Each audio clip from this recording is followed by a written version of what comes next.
Good evening, sir. Thank you very much for your time. Well, first of all, from you, what do you see as challenges facing the municipality on the back, of course, of Patricia de Lille's resignation? Well, good evening to you and the listeners. A couple of issues.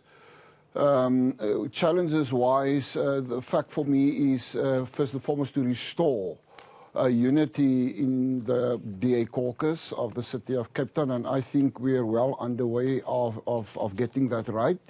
I had a number of talks, engagements with the caucus, even talks and engagements with individual councillors, and progress exceptionally well.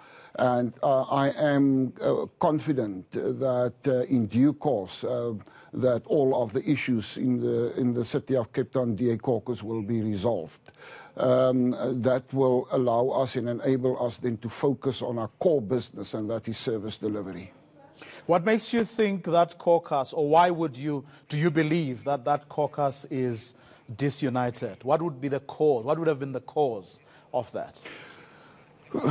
Well, I think you're well aware of what happened over the last couple of weeks, the last couple of 18 months, and the news media spread that message quite clearly.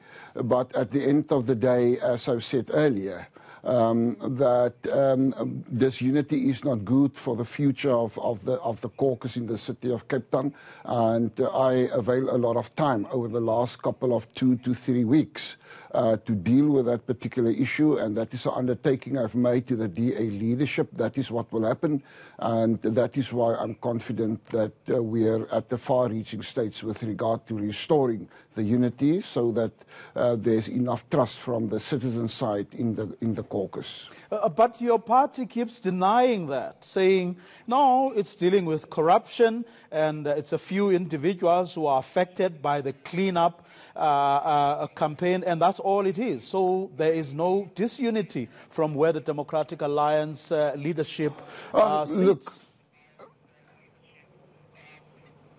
Look, let me say to you, there were some factions, specifically 2 factions, and that is what it was all about.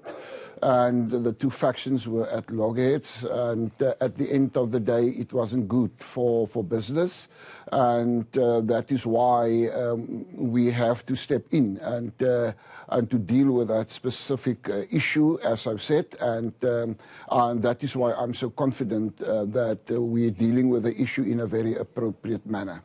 But in your analysis, and as a leader in your own right, I mean, what were the causes of that disunity? Why is Cape Town having factions?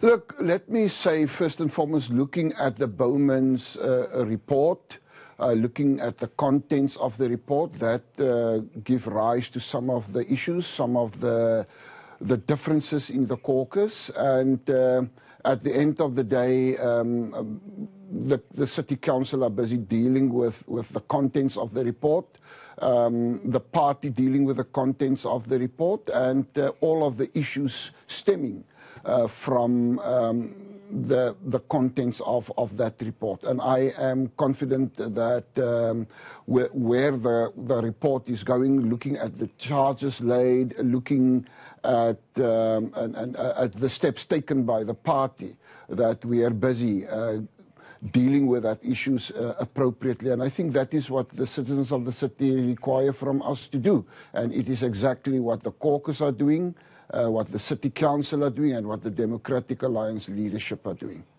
Well, I mean, from what the leaders of the Democratic Alliance have been telling us, it's got nothing to do with the party. In other words, this is a matter, we're talking now about the Bowman's reports. This is a matter for your caucus to pursue. How do you personally feel about this matter? Do you believe that it is worth pursuing? And what do you think it's going to do as you try to build the unity that you have just spoken about? Look, previously it was both. Previously it was the party as well as the City of Cape Town administration. With Patricia de Lille's resignation, the issue with the party is now also eliminated. It is now an issue between the current councillors staying behind with the City of Cape Town's administration. So those issues with regarding the administration is continuing.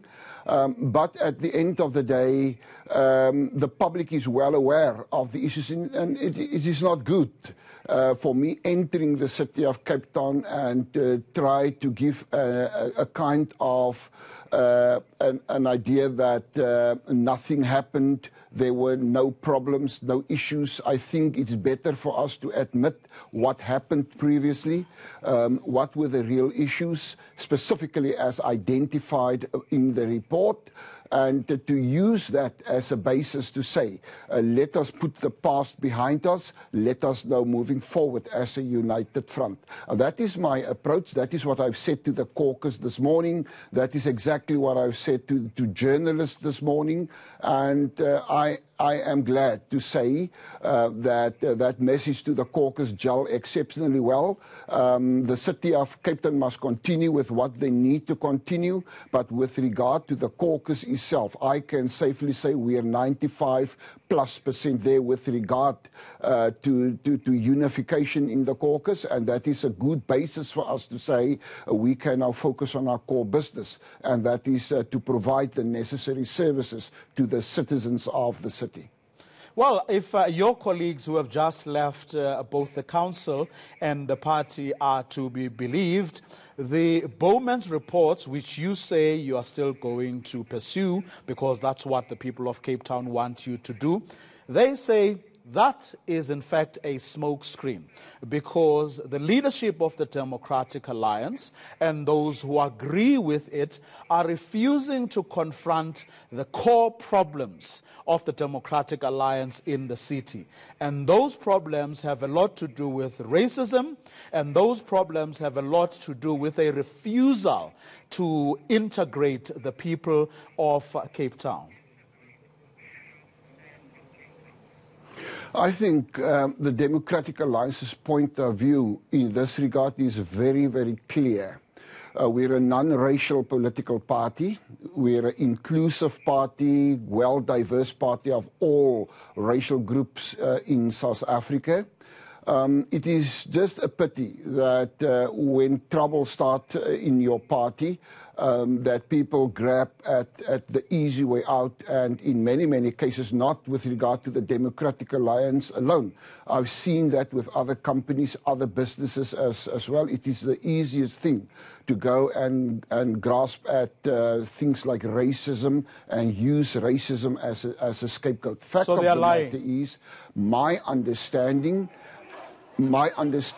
is that the Bowman's report was drawn up by an independent entity. They are an independent entity without interference of the party, without interference of councillors. That is their findings. What happened? Let me say what happened in the party the last couple of months. It is unfortunate. It's something that should never have happened. But we're at that crossroads right now. And I think it is now to say, and that is my taking as incoming mayor in the city of Cape Town, I want to put all of those issues behind me. I just want to focus on one thing, and that is to provide the citizens of the city with effective and efficient services. Mr. Plato, thank you very much for your time and best of luck.